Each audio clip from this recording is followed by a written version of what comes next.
You have to understand that the person above you has an ego and has probably a bigger ego than you do because they're powerful. But with an ego comes insecurities, okay?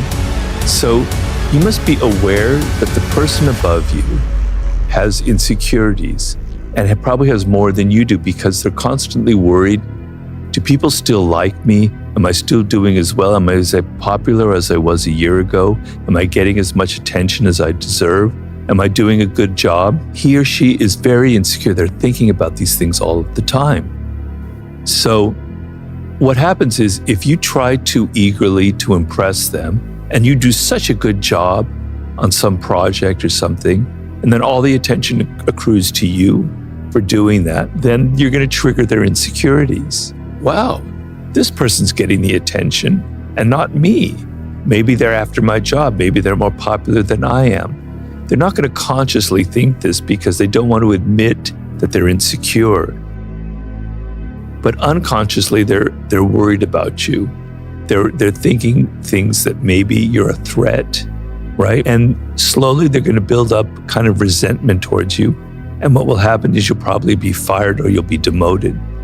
So if you work hard on a project for somebody else from somebody higher up in your group and you do a great job, you need to tone it down a little bit. Don't take so much credit. Let them bask a little bit in the glory. Let them have the attention. Yes, they're the genius behind the project. I was just executing their desires.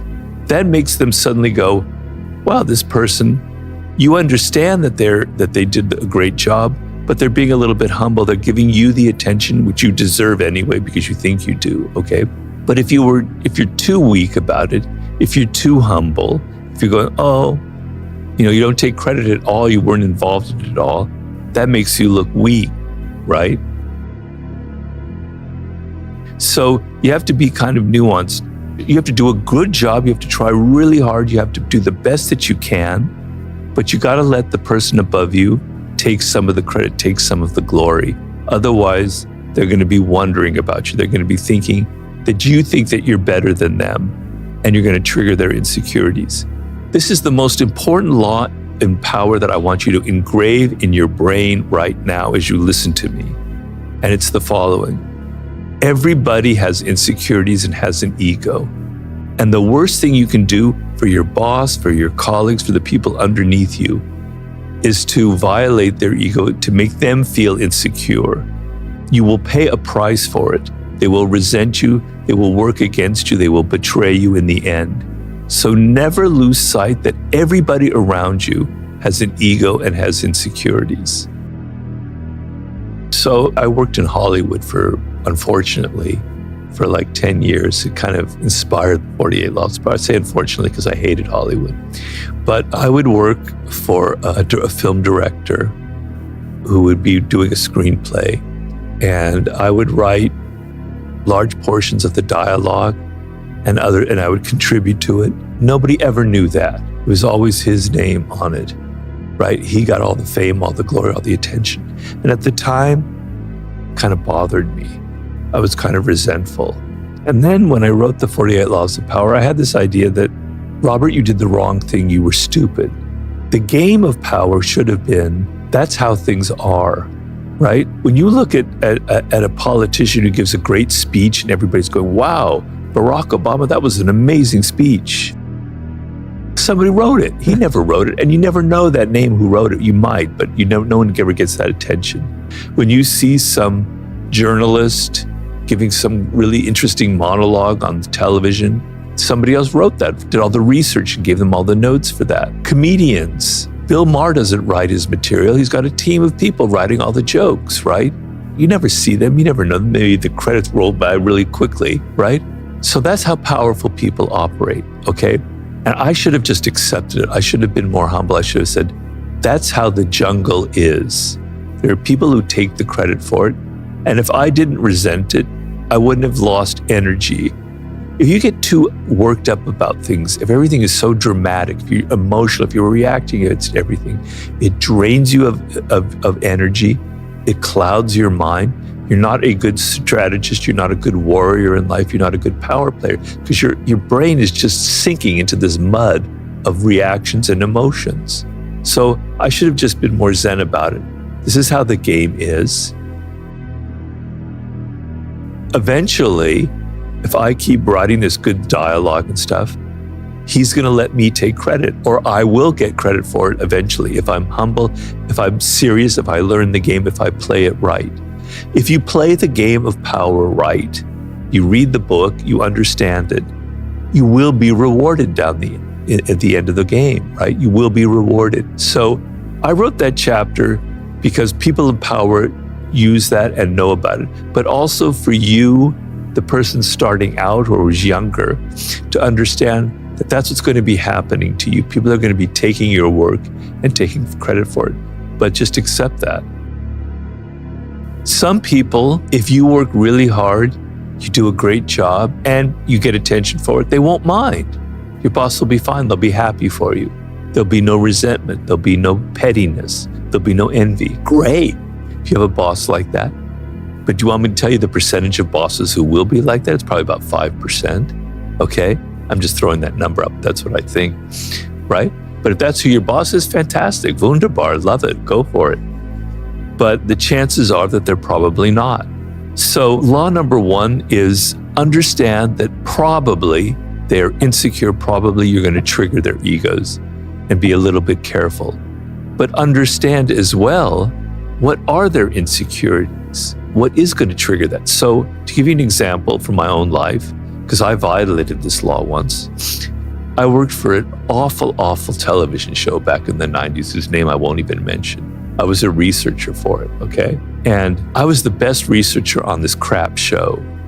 And best researcher meant that the stories I found were the ones that were most used. I had a higher percentage, right?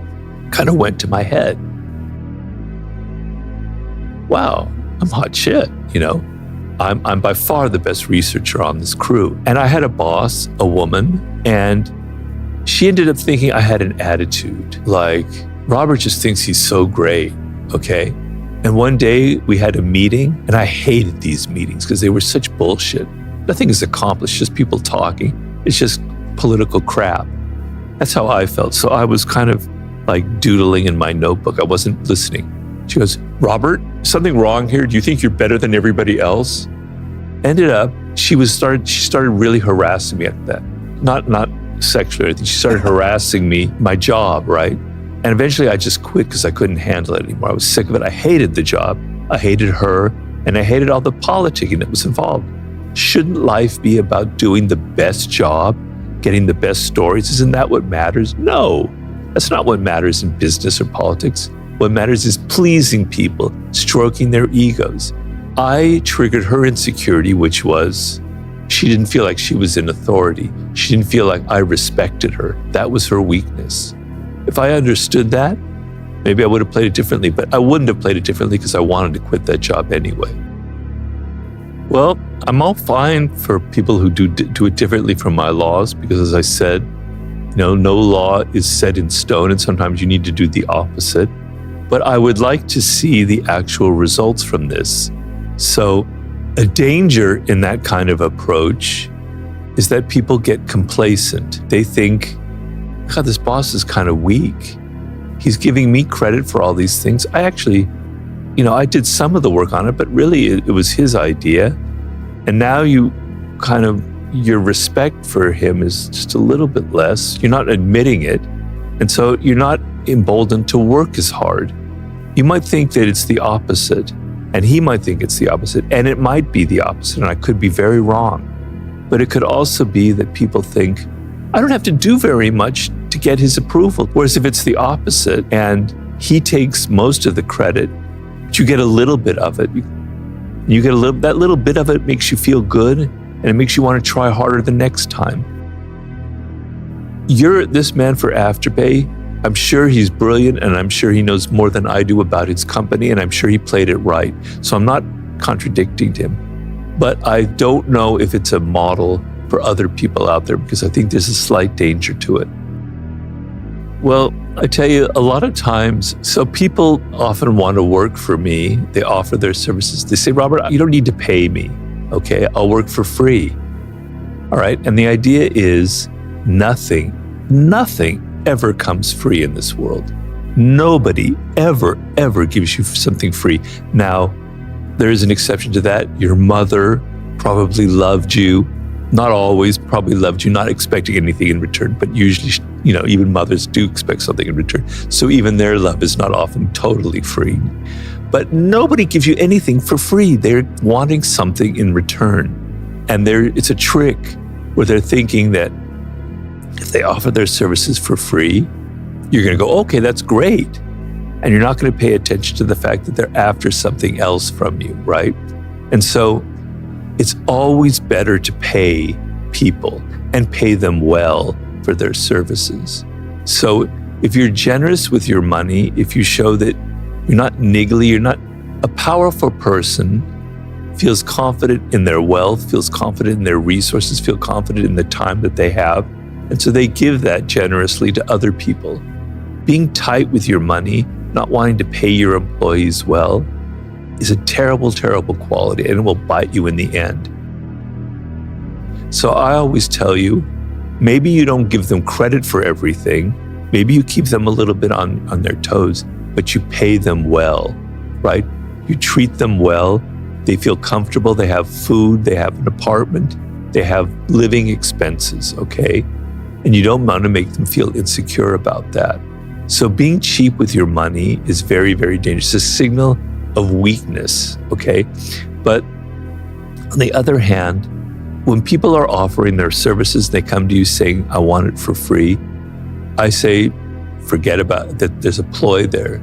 They're after something. But if somebody comes to you and says, Robert, I really want to work for you. I think I could be a really great researcher, and this is what I'm worth.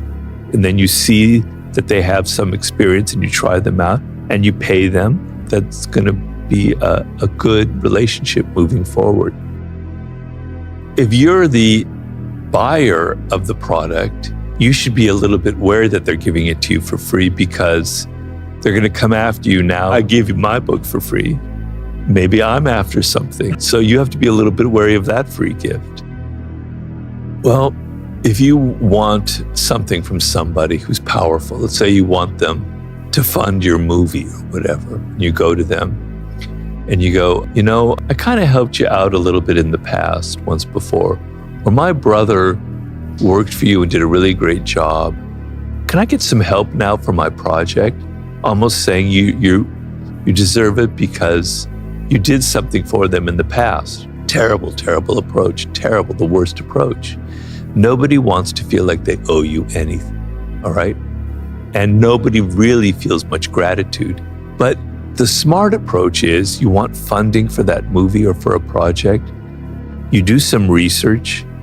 And I tell you, research in any business before you approach somebody for a job or anything is absolutely essential. I find out this is something that he needs. He's always been trying to break into the movie business. He hasn't been successful, okay?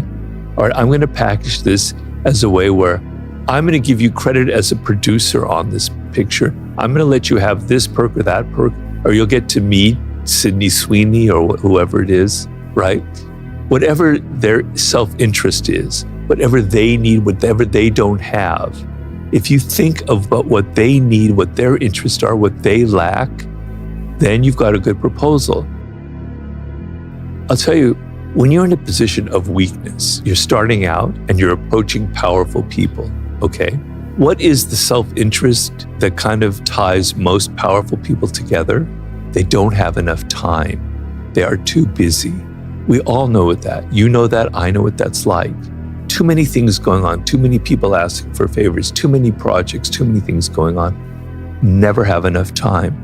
If you, in your proposal, and you're asking for them to do something for you, if what you're offering is to save them time, to make it so it's not so exhausting, you can organize something for them, that'll have a lot of power, that'll have a lot of impact, because that's in everybody's self-interest today.